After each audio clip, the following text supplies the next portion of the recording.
The sky over Geneva was unnaturally clear when the alien ship arrived, silent, massive, and unlike anything Earth had ever seen. It didn't come through war, not yet. It came through dominance, hovering above the United Nations building like a judge above a courtroom. A ramp unfolded, slow and deliberate, and from the shadows stepped the Praxan emissary, nearly 3 meters tall, armored in scaled obsidian plates, and flanked by guards that looked more machine than flesh. His voice echoed across every language, system at once, speaking in a tone that was calm but absolute. He did not come to negotiate. He came to deliver a message, a demand. Kneel, submit. Humanity, he said, was a young, reckless species, dangerous in its ambition, and must be brought under the order of the Galactic Concord before it could threaten the balance of the galaxy. Earth was given 7 Earth days to surrender. Refusal would bring consequences beyond imagination. As the alien turned away, sure of his control, the room fell into silence, not out of fear, but out of focus. Humanity did not answer, not with words. The leaders of Earth exchanged glances, knowing well that diplomacy had already failed before it began. That night, cities across the globe powered down, not in panic, but in precision. Lights dimmed, grids went silent, and satellites began changing course. To outsiders, it might have looked like fear. But deep beneath the oceans, inside hollowed-out asteroids, and buried under mountain ranges, something else was happening. Earth's silence was not surrender. It was the sound of weapons systems awakening. Operation Ashwake had begun. Years of secret construction, hidden from both the public and the stars, were coming to life. Warships built in silence rose from asteroid bases, powered by experimental fusion cores and armed with weapons reverse-engineered from early alien wreckage. They were unlike anything the Concord expected humans could build, sleek, silent, and deadly. While the surface of Earth remained still, its shadows were preparing to move. Alara Miles, Admiral of Earth's 3rd Defense Fleet, stood aboard the command deck of the Indomitable, watching data streams pour in. Orders were transmitted through dark-coded pulses, undetectable to alien surveillance. The fleet began to align beyond the moon, behind solar flares, and in asteroid belts where light could not reach. Humanity's response would be swift, sharp, and unseen until it was too late. There was no celebration, no cheers, only a quiet understanding among those chosen to defend Earth. No one volunteered for this war. They were called because there was no one else left to call. Across the planet, everyday life paused as bunkers opened and governments activated protocols not touched in generations. Civilians were not told everything, only enough to prepare. Humanity had learned from its past, from the mistakes of underestimating threats and reacting too slowly. Now it would act first. The conquered thought Earth would beg for mercy. But humans had a history of rising when pushed, and this time they were more united than ever. Soldiers received deployment codes without hesitation. Scientists, long bound by secrecy, began initializing dormant systems. Even Earth's AI networks, carefully controlled and restricted since the AI rebellions decades ago, were given limited clearance to calculate, predict, and prepare. As the Praxan ship departed, assuming its message was received and understood, it missed the change in Earth's tone. Not defiance in voice, but in action. A single encrypted pulse was transmitted into the stars, the signal to begin. Ashwake protocol moved from standby to active. Earth's fleets disappeared from scanners. As cloaking fields engaged, supply ships repositioned. Even the Martian colonies, long assumed peaceful, revealed weapon systems built into their mines and transport hubs. In the void beyond Earth, the countdown had begun. The stars may not have noticed the shift, but those watching closely would feel it, like the stillness before a storm. Humanity had been told to kneel. Instead, it chose to rise. And the galaxy would soon learn what it meant when Earth went silent, not in fear, but in fury. The conquered, ancient and confident in its superiority, expected nothing more than submission from Earth. They had assumed their ultimatum would crush any thought of resistance. But they couldn't have been more wrong. At the edge of the Tau Ceti system, the Concorde's forward fleet, consisting of dozens of massive warships, drifted into position, awaiting the response from Earth. The coordinates were set. The time was ticking down. They had no idea what was coming. The human fleet, hidden in the shadows of the system's asteroid fields, emerged without warning. No alarms, no last-minute transmissions. Just the silent presence of humanity's most deadly weapon, stealth destroyers equipped with gravitic war lances. The fleet moved like ghosts, silently, without trace, making no sound against the fabric of space. They had spent years preparing. This moment, perfecting technology reverse-engineered from fallen alien ships. The gravitic war lances were not just another weapon. They were humanity's answer to overwhelming odds. Using focused gravitational pulses, they could tear through the strongest armor, ripping through fleets like paper. As the first destroyers closed in, the Praxan commanders aboard the Concorde ships had no time to react. The gravitic pulses slammed into the enemy fleet, rending the lead ships apart in a series of blinding bursts. The destruction was precise, almost surgical, exactly what Earth's commanders had planned for. One by one, the massive warships were reduced to molten ruins, their pieces scattering like debris in a storm. The entire fleet, cut off from any chance of reinforcements, was destroyed in a matter of moments. It wasn't just a victory, it was a statement. Humanity was not a weak, defenseless species waiting to be crushed. Humanity was a force that could destroy entire fleets without blinking an eye. The shockwaves of the attack spread quickly through the galaxy. The alien coalition, so sure of their dominance, were now scrambling to understand what had happened. How could such a small and primitive species, one they had planned to crush, turn the tables so suddenly? But the galaxy had already started whispering.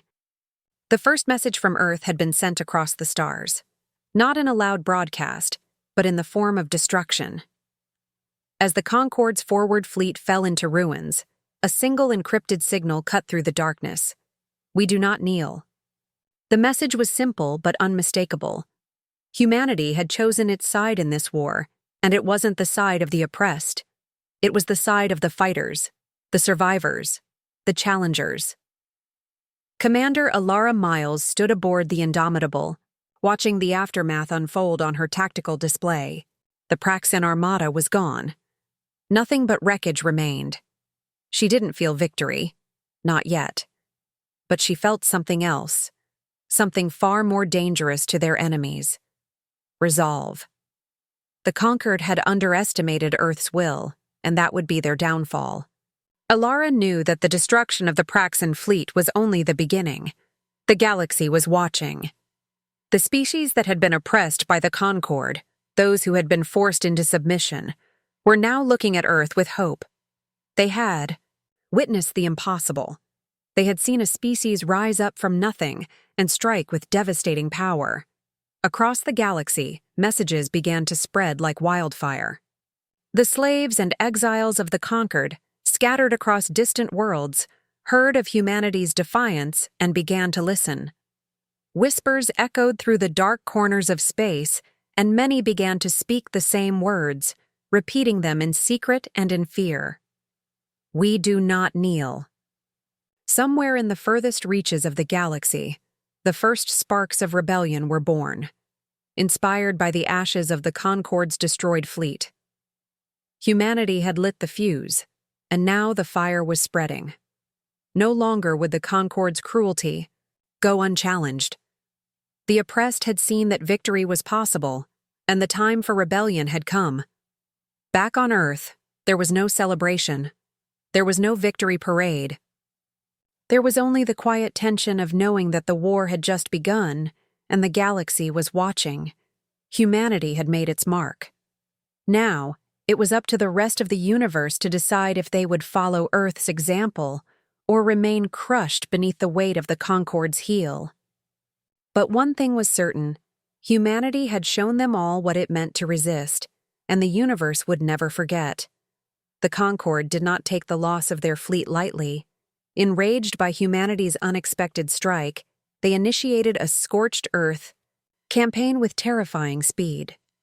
The first targets were Earth's colonies on Mars and Titan, vast settlements built over decades to help sustain humanity's future.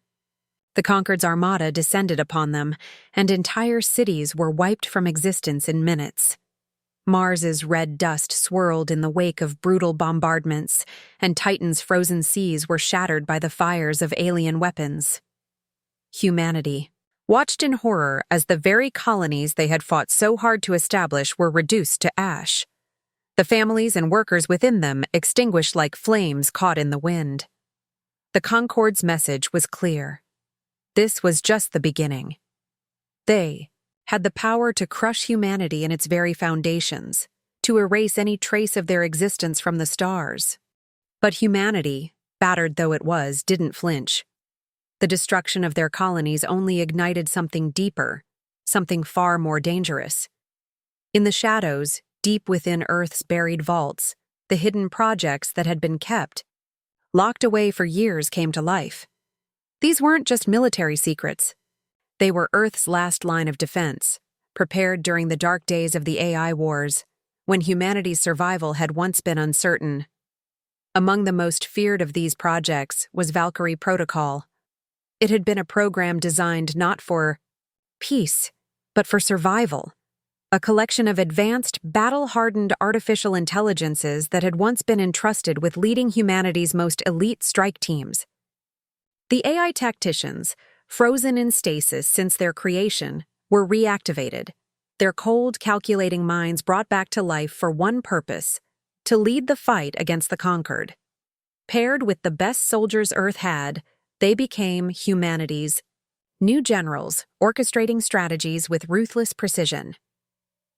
With the Valkyrie Protocol guiding them, humanity's counteroffensive began. The war, which had once been a desperate scramble for survival, now shifted into something more focused, more controlled. Humanity launched a series of calculated strikes across a dozen different systems, targeting the very heart of the Concorde's power. The first attack struck their military hubs, massive space stations that served as command centers for the entire coalition. Earth's fleets, now equipped with alien technology and aided by the Valkyrie tacticians, cut through these hubs with terrifying efficiency. Communications relays were dismantled in the blink of an eye, severing the Concorde's ability to coordinate.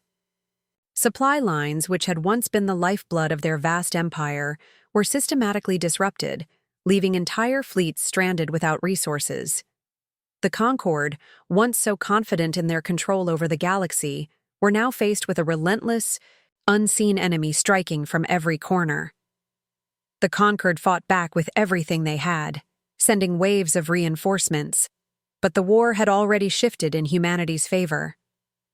In every battle, in every system, the Concorde began to learn something they never expected. Humanity was not built for conquest. They were not a species driven by a hunger for power or control, but they were a species that could never be crushed. When cornered, when pushed to the edge, humanity fought not for land, not for dominance, but for survival. And in that desperation, they were capable of unimaginable things. Every attack, every loss, every victory was another step in a war they could not afford to lose. The Concorde had underestimated Earth's resolve, and now they were beginning to pay the price. Commander Alara Miles, now leading the front lines alongside the Valkyrie tacticians, watched as Earth's forces moved with deadly precision. It wasn't just the technology or the tactics that made them dangerous. It was the will. Earth's soldiers fought not out of duty, but out of necessity. They fought for their homes, for their families, for their very right to exist. And in this war, there was no surrender. The Concorde had only thought of humanity as an inconvenience, a species that could be easily controlled. But they were wrong. The galaxy had underestimated what happens when humans are backed into a corner. Now, the Concord was learning the hard way that humans did not just survive, they fought, relentlessly. In the silence of space, as the Concord reeled from their losses, a new truth began to spread through the galaxy. Humanity would never kneel. And with every battle, every fight they won, that truth became harder and harder to ignore. The war was far from over, but humanity had already shown the universe that they were not to be underestimated, and the stars would never be the same. Again, the Praxan warlords had never believed their core world, Zircala, could fall. For 10,000 years, the planet had stood as a bastion of the Concord's power, a symbol of their unchallenged rule. Its defenses were legendary, its cities impenetrable, its atmosphere thick with anti-ship systems. But as the smoke of earlier battles still lingered across the stars, humanity's determination was about to challenge that belief in the most devastating way possible. A fleet of human drop cruisers, led by Commander Alara Miles, entered the Zircala system. They didn't need to make an announcement or even broadcast their approach. They came in silence, hidden by the same stealth systems that had once made them ghosts in the Tau Ceti system. They descended from orbit, straight into the heart of the planet's most fortified city. Alara, at the helm of the operation, knew this mission would either break the Conquered spirit or become humanity's greatest failure. The stakes had never been higher. As the ships entered the atmosphere, they unleashed everything. Energy cannons, modified gravity bombs, and shockwave charges rained down upon Zircala's defenses with precision. The world trembled under the force of human might. In a matter of hours, the once indomitable bastion began to crack.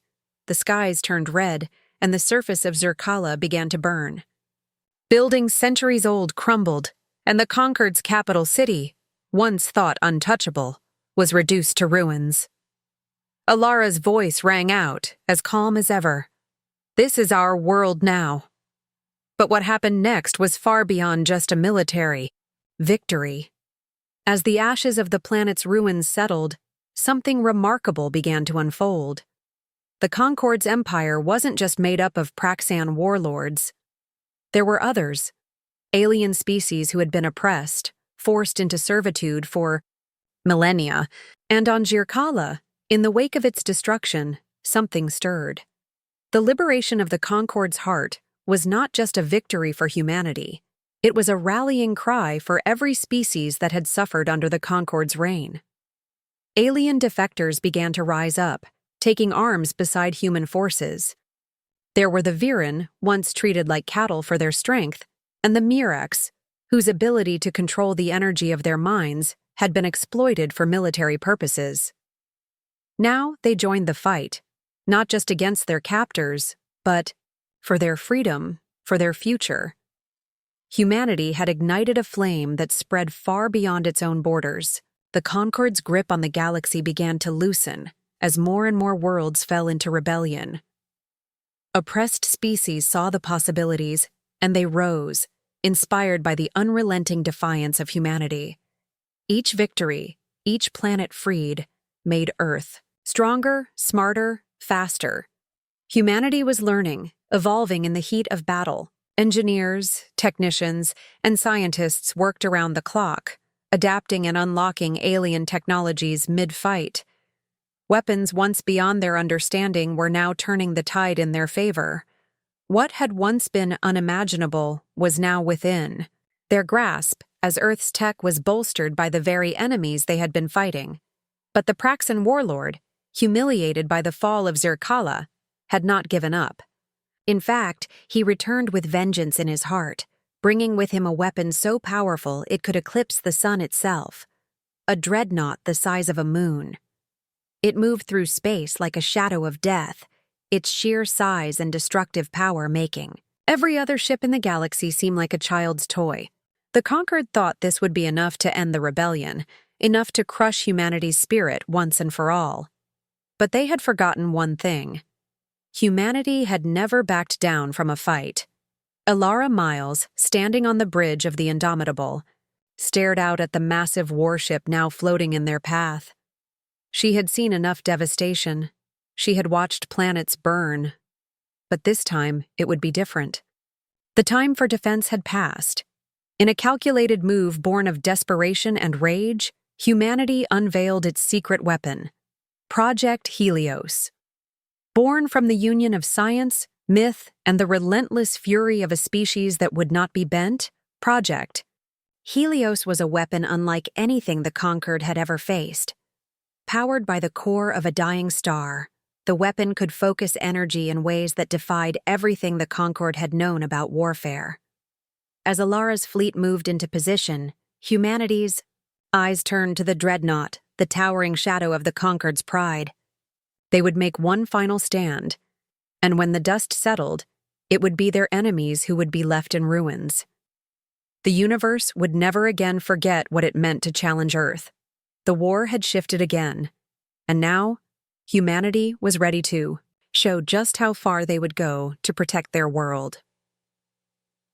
The final battle was set above the dying gas giant Nexar, a place where the storms raged endlessly, and the gravity was so immense that even the best ships could barely maneuver without risk.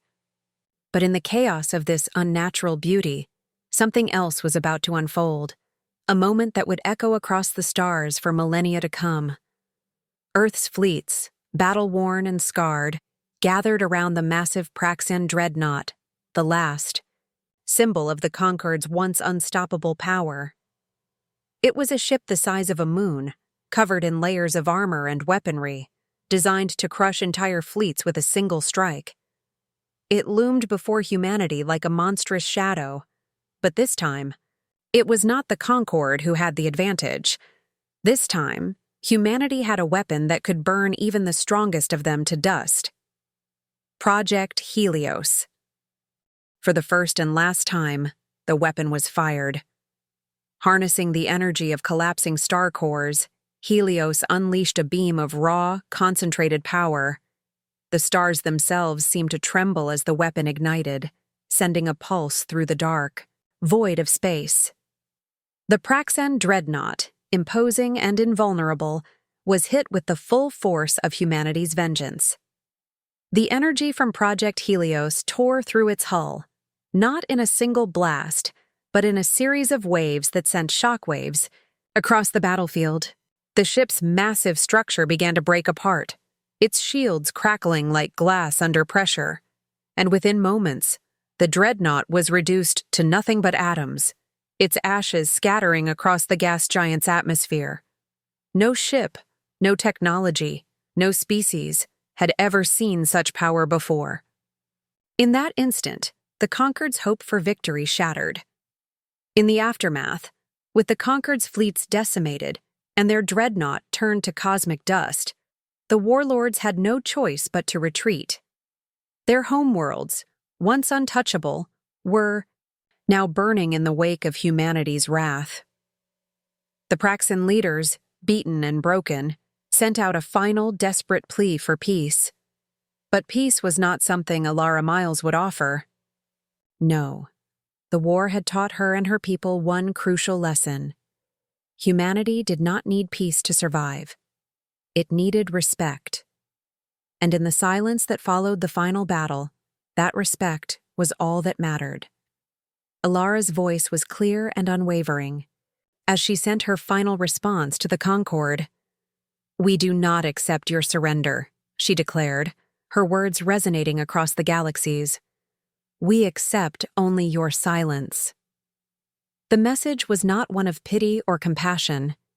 It was a statement, a declaration that humanity would never be enslaved again, that no force in the universe could ever bend Earth's will.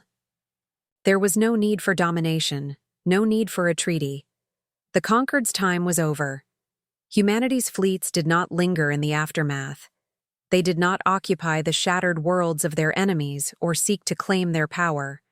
Instead, they left. Only wreckage and a single unmistakable mark, one that would remain for as long as the moons of those worlds would exist. On the surface of each moon, Earth's message was carved in deep, jagged lines that would never fade. We kneel to none.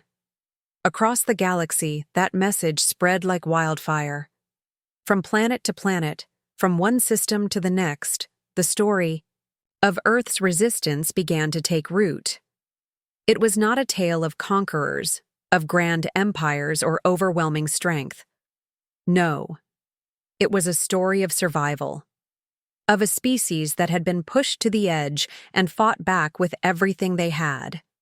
It was the story of how humanity, against all odds, had risen from nothing to challenge the greatest powers the universe had ever known. They were not conquerors, but they had become legends. And as humanity returned to Earth, their mission complete, they were not the same people who had once stood at the mercy of the stars. They were scarred, wiser, and unbroken. The Earth was a different place now, a world that had seen the horrors of war but had also learned the strength of unity and resolve. The conquered may have been shattered, but humanity had proven that no force in the galaxy could ever break their spirit. The stars had watched as an empire fell, but they would also remember what had risen from the dust. Humanity had changed the galaxy forever, and the stars would never be the same again.